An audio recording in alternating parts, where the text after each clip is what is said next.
Nais ko pong basahin sa Tagalog ang ating scripture sa Book of Acts, chapter 16 hanggang 18. Sabi po dito, isang araw nang kami papunta sa Pook Dalanginan, nasalubong namin ang isang batang babaeng alipin. Sinasabihan siya ng masamang espiritu, kaya siya ay nakakapanghula. Malaki ang kinikita ng kanyang mga amo dahil sa kanyang panghuhula. Sinundan-sundan niya kami ni Pablo at sumisigaw ng ganito, "Ang mga taong ito'y lingkod ng kataas-taasang Diyos. Ipinapahayag nila sa inyo kung paano kayo maliligtas." Verse 18, maraming araw na ginagawa iyon, kaya nainis na si Pablo. Hinarap niya ang bata at sinabi sa espiritu, "Inuutos ko sa iyo sa pangalan ni Jesucristo, lumabas ka sa babaeng iyan." At nung di lumabas ang espiritu. Tayo din manalangin. Salamat, Panginoon, sa kabutihan mo, salamat sa bagong buhay, at salamat dahil dinala mo ang mga paa namin sa lugar na ito. Buksan niyo po ang aming isipan, nag-iandahan niyo ang aming puso upang makita kung anong plano mo sa buhay namin. Sa iyo ang papuri, pasalamat, Panginoon, at mga dalangin sa pangalan ni Jesus. Amen. Kung naalala niyo po, napag-aralan na natin itong scripture na to. But nais ko pong ulitin at bigyan ng matikin na punto kung paano kumilos si Jesus. Ano pong sinabi ni Apostle Paul? Sa pangalan ni Jesus, lumabas ka sa babaeng niya. So, sino po sa atin ang may problema? Sino sa atin ang di makatulog? Sino sa atin yung mga bagay na feeling mo wala ka ng halaga? Ano pong dapat natin gawin? Alalahanan natin na si Jesus ang Kristo. Kaya kung ano man yung nararanasan natin, that's the work of evil spirit.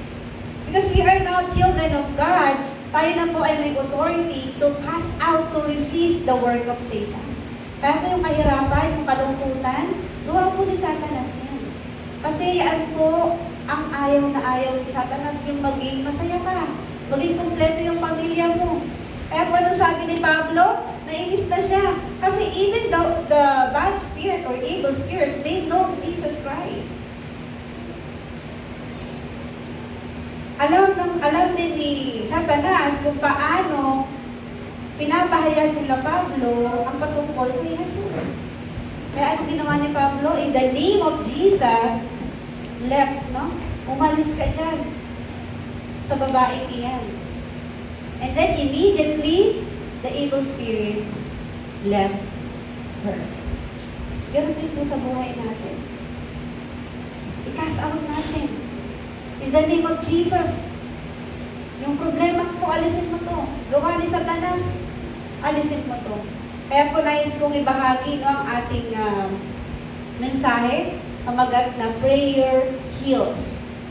Sino na po ang nanalangin? Sino po ang na-enjoy ang panalangin within this week? Kung hindi po natin na-enjoy, pilitin po natin na ma-enjoy yung panalangin hanggang sa gumaling tayo. O hanggang sa makatanggap tayo ng kasagutan. Marami pong tao, no, ngayon, may problema. Pero dahil tayo ay magaling sa pagpapanggap, nakakangiti pa rin tayo kahit may problema. Tama po ba? Ang mga Pilipino, kung papansinin niyo po kapag may baha at na-capture ng reporter, anong itsura ng mga Pilipino? Nakapis, nakangiti, kahit ano na sa baha, sa sunog. No? But deep inside, they experience so many things. Hardship, napakasakit ng nararanasan nila. Kaya po, yung buhay natin, hindi lang tayo nabubuhay physically. Kakain, tutulog, magtatrabaho. No? Hindi lang po yun yung buhay natin. Meron pong spiritual reality behind, no, sa lahat ng nangyayari sa buhay natin. That's why we need to understand prayer, spiritual battles, and the power of Jesus' name. Ito may pag-aaralan natin. Sa unang punto po, we need to understand sickness from a biblical view. Sabi po sa Bible, ang tao ay ginawa na may body, soul, and spirit. Kaya sabi po sa 1 Thessalonians chapter 5:23, may your whole spirit, soul, and body be kept blameless. Na kapag dumating yung sakit, no, hindi tayo maaapektuhan. Pero there are physical sickness no, sa ating katawan. Example na to, disease, pain, weakness, those are physical sickness. Pero ano po pangako ng Diyos sa Jeremiah chapter 30 verse 17? For I will restore health to you and heal you of your wounds. No, even our physical, yung Diyos yung responsible. Kaya kung sino man po may sakit sa inyo, ito maging confession natin to. For I will restore health and heal your wounds. Jeremiah chapter 30 verse 17. God cares about our physical body. Kaya po yung ating katawan, hindi lang siya hini-heal medically, no? Kailangan din po ng spiritual healing ng ating physical body. And then, people fall into mental and emotional sickness. So this talks about our thought. Yung isipan natin. Kaya we have anxiety. We have depression. Ano pa po? We have fear. Mentally ill, no? Mentally ill tayo. But in the biblical view, ano po sabi sa 2 Timothy chapter 1 verse 7, for God has not given us the spirit to fear. Pero ano may binigay sa atin? Power, love, and sound mind. Yun ang binigay sa atin ng Panginoon. Kaya sabi ng Panginoon, do not be anxious, do not worry. The peace of God will guard your heart and your mind. Kaya po, kapag tayo, nandun tayo sa point na nag-worry, can we confess na Jesus is the Christ? Sometimes hindi po, no? Pero dito, tinuturuan po tayo ng Panginoon na siya lang yung pagtuunan natin. God wants to heal our mind, hindi lang yung ating physical na katawan. And then, pangatlo po, spiritual sickness. Ito naman yung kaluluwa natin. At ito yung pinaka-importante. Yung ating spirit, we are bondage. We are trapped by Satan. Spiritual confusion. Sino ba totoo? Ano bang katuruan ng totoo? It talks about our spirit o yung ating kaluluwa. Pero ano pong sabi ng Panginoon sa Ephesians chapter 6 verse 12? For we do not wrestle against flesh and blood, but against spiritual forces of evil. Sino po yung kalaban natin? Minsan, ang iniisip natin kalaban, asawa natin, yung pamilya natin, yung ka-church natin, yung pastor natin, yung elder natin. Hindi po sila yung kalaban natin. Ano pong kalaban natin? Evil spirit. Bakit kayo nag-aaway mag-asawa? Because si Satan, nandun siya sa kalagitnaan. Ayaw ni Satan na okay kayo. Kaya doon papasok yung prayer. In the name of Jesus, Satan, go away to my family. Dahil ito yung evil spirit. In the name of Jesus, go away in our church. Para magka-divide yung member. But we forgot to pray. Ang iniisip natin, ano ba ginawa kong kasalanan? Hindi ako okay. But we forgot to pray. Kaya po dito, balikan natin yung ating scripture.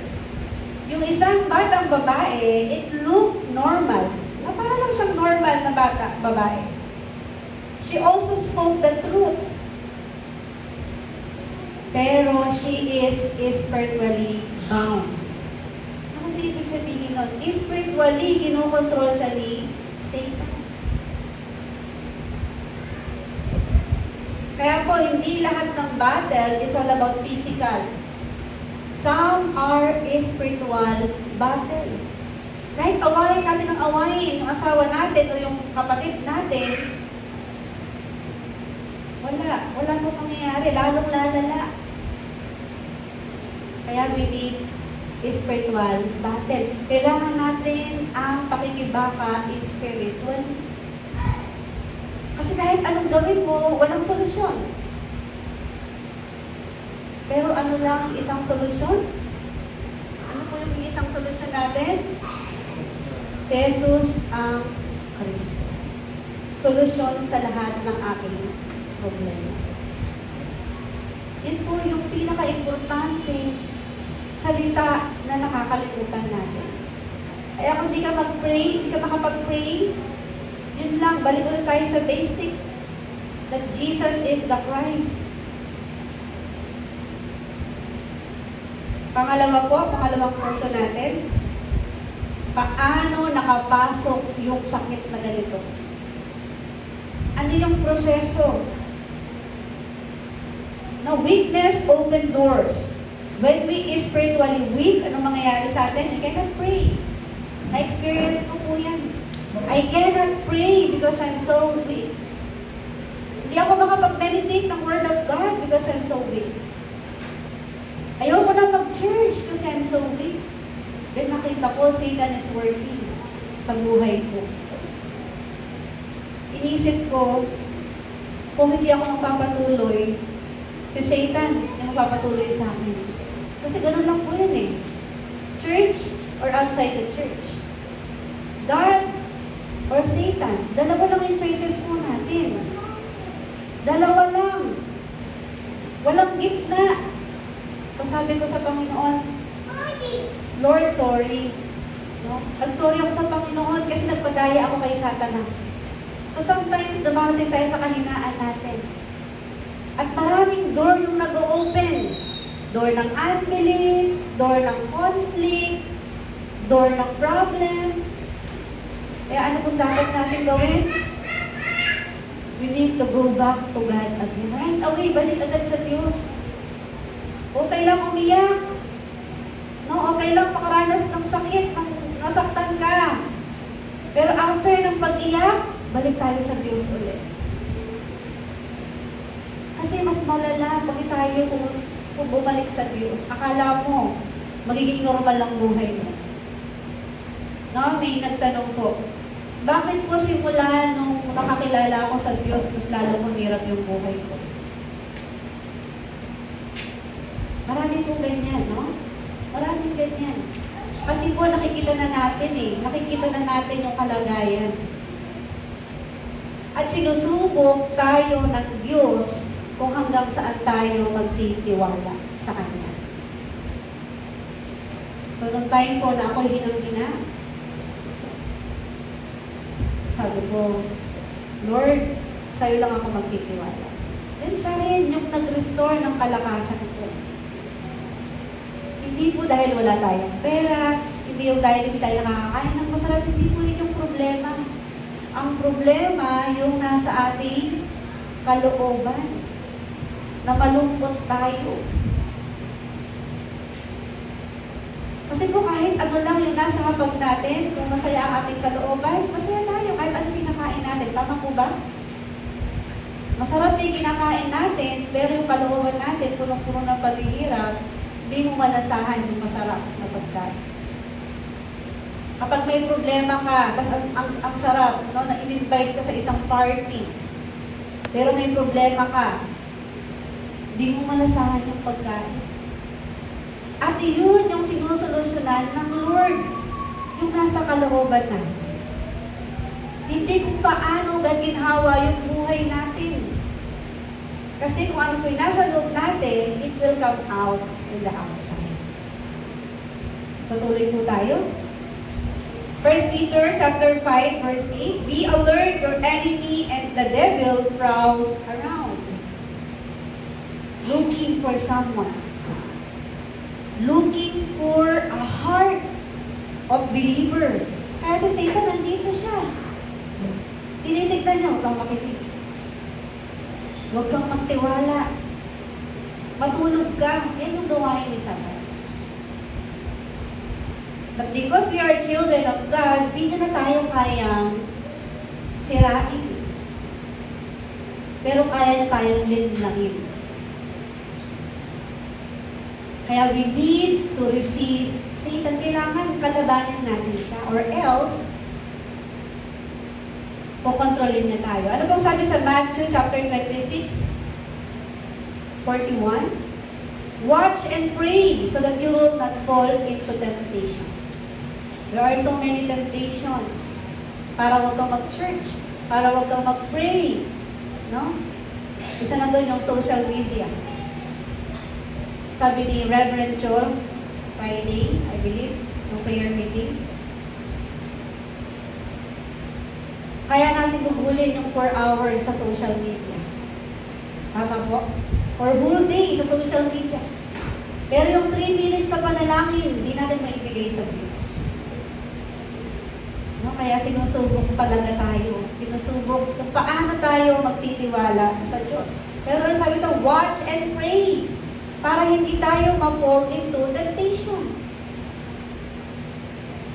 Kaya nawa po, ang bawat isa sa atin ay magpaalalahanan sa panalangin. No, kung pwede natin gamitin ang social media to send messages sa ating kapatiran para maalala na, ay, mag-pray pala ako. Ay, mag-meditate pala ako ng Word of God. Napaka-importante po. No? Prayer protects your life. Ito po yung life natin. Prayer is our life. Spiritual strength natin po yung panalangin. Kung kailangan natin kumain araw-araw, 3 or 5 times a day, para naman po yung spirito natin. Ano po yung tatlo? Body, soul, and spirit. Kailangan yung tatlong bagay na yun, malakas.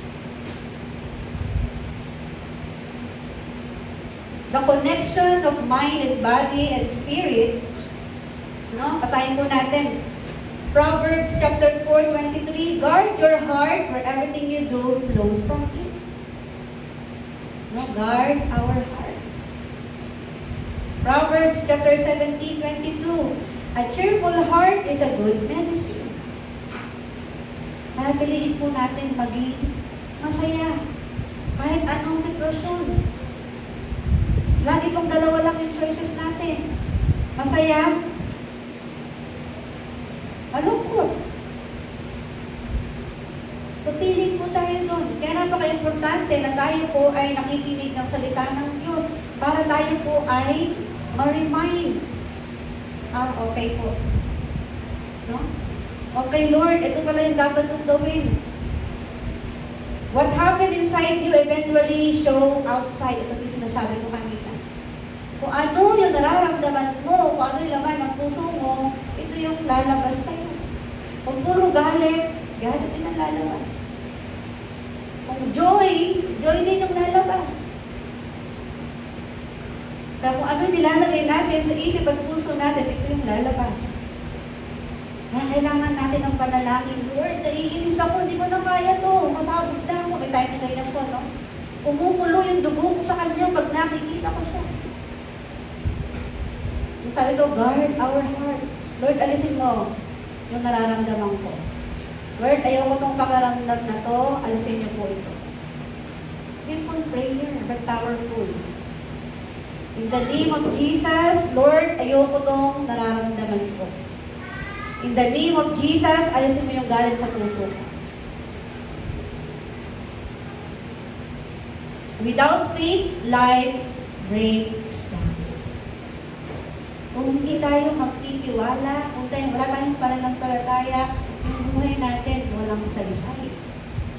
Walang saysay. Kahit magtrabaho ka na magtrabaho, the life routine, ulit-ulit lang yan. Magkukontinue lang hanggang sa mamatay tayo. But at the end, ng buhay natin, sa impyerno ang punta natin. Kaya kailangan po natin si Kristo. Without faith, it is impossible to please God. May nagsabi po sa akin, teacher, nananalangin naman ako, hindi ako nagsisimba.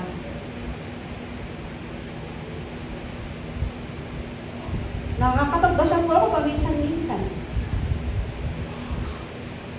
Pero ang church po is healing time. No, ang worship is healing time.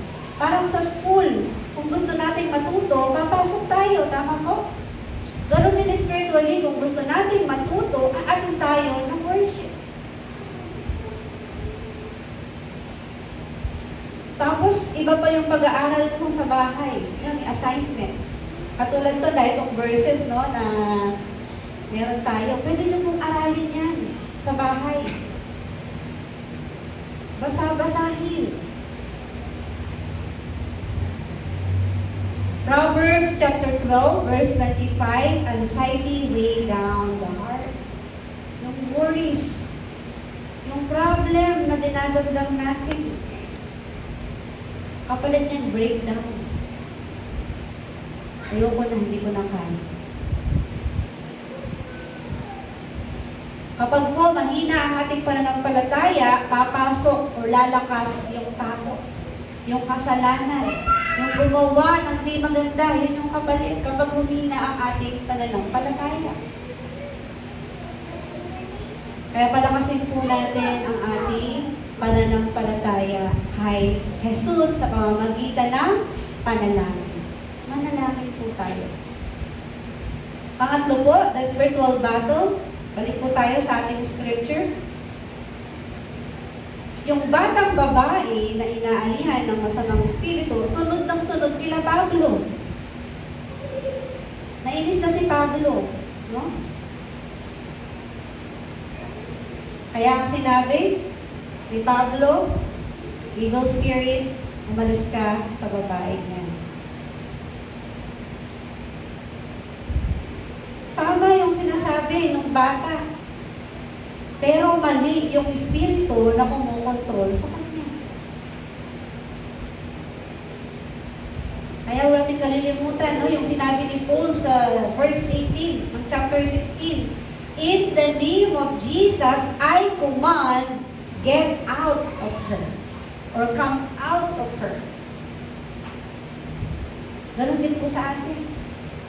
Kapag may nanghihina na, kahit mismo mga pastor, nakikita na nanghihina na, ipanalangin nyo, sabihin nyo, Lord, umalis ka, evil spirit, umalis ka sa buhay ng pastor ko, sa buhay ng magulang ko. And immediately, the spirit left. Immediately, pag sinabing immediately, agad nangyari, umalis. Isang pangalan lang po ang makakapagpaalis sa evil spirit. Ano po yun? Pangalan ni Jesus. Ano pong sabi sa sa book of Luke, chapter 10, verse 19? I have given you authority over all the power of the enemy. Mas malakas po tayo sa problema. Meron tayong background. Who is our background? Si Jesus. God given us power, authority, kakayahan upang talunin ang gawa ng Satanas. Kaya pag naniwala ka na kayang mabago yung buhay mo ng Panginoon, yun po yung tinatawag na pananampalataya. Na kayang pagalingin ang mga may sakit, yun po ay pananampalataya.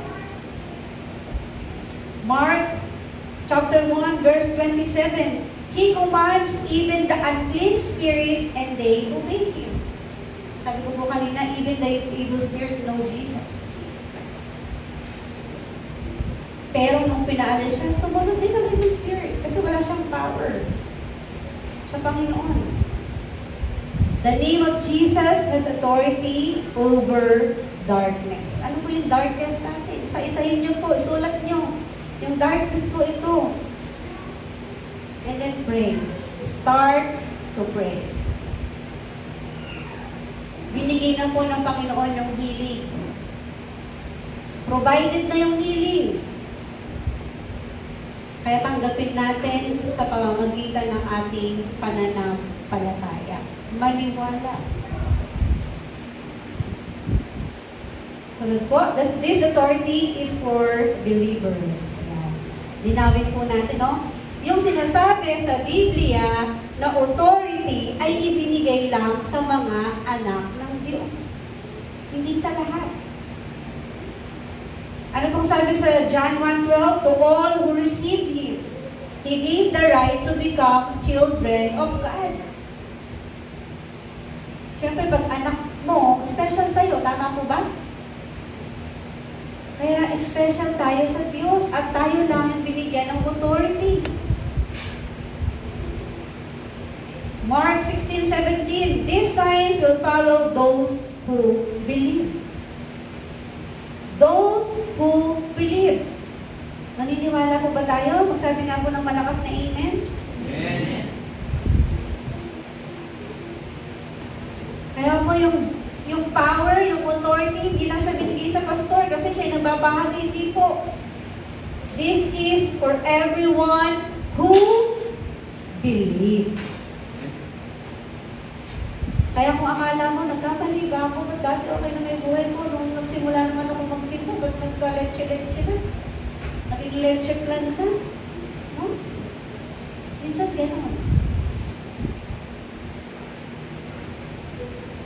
Pero remember po, the moment na naniwala tayo sa Diyos, may pagbabago na. Kaya po sabi ng Panginoon, kung sino yung mananatili hanggang wakas ay pagpapalagi. May nakakahandang reward po ang Diyos sa atin. At nawa po, sama-sama tayo makamit yung reward na para sa atin. Iba-iba po yung sitwasyon natin, yung pinagdadaanan natin. Pero nakaprepare na yung pagpapala ng Diyos para sa iyo. Amen? For our conclusion po. Kung sa ngayon po, meron kang physical problem, mentally overwhelmed ka, spiritually struggling, na, Lord, ano ba? Yung pananampalataya mo, nakakapit na lang. Listen to His promises. Basahin po natin. Matthew chapter 11 verse 28. This is my favorite verse din po, no? Come to me, and I will give you rest. Dito, punta ka dito. Punta ka sa akin, sabi ng Panginoon. Hindi mamaya, hindi bukas, ngayon. And I will give you rest. Rest po, hindi yung kamatayan, ha? Rest na bibigyan ka niya ng peace and joy na kahit may problema, magaan. Lilipas din yan. At dahil bibigyan tayo ng kaisipan ng Diyos at mga bagay para masolusyonan yung problema na kinakaharap natin. Isa pa po, Book of Psalms, chapter 103, verses 2 to 3. He forgives all your sins and heals all your diseases. Pangakong puto ng Diyos, pinatawad na niya ang kasalanan mo nung ikaw ay naniwala sa Kanya. Kaya kung sinabi mong amen, mag-response tayo sa Panginoon. Lord, thank you, pinatawad mo na yung kasalanan ko. Even yung sakit mo, pinagaling na ng Diyos.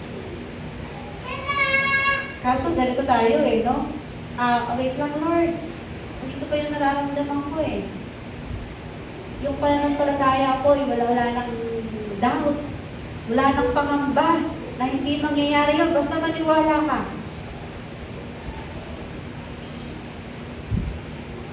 Katulad po nung ating scripture sa Acts chapter 16, yung chain or yung trap na gawa ni Satanas, broken instantly. Immediately, nawala. Dati po kasi naka-chain tayo nakaposas tayo.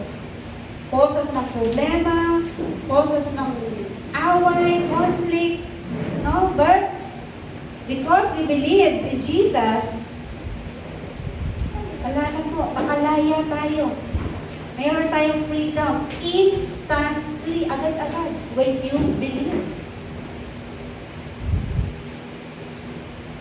Kaya po ngayon, no, God can heal your body. God can restore your mind. God can free your spirit. Kaya po sa pangalan ni Jesus, may kagalingan. Sa pangalan ni Jesus, may kapayapaan. Sa pangalan ni Jesus, may kalayaan. Sabihin mo nga po, malaya na ako. Malaya na ako. Sa pangalan ni Jesus. Pangalan ni Jesus. Because prayer still works and Jesus is still powerful until sa buhay natin, hanggang sa walang hanggan. Kung paano kumilos yung Diyos sa buhay ng mga ginamit noon, ganun din yung kalakasan na ibibigay sa atin ng Diyos ngayon.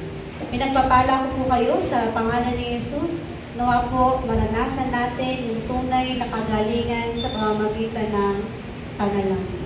Sige nga, bago po tayo manalangin, awitin nga po muli natin si Jesus ang Kristo.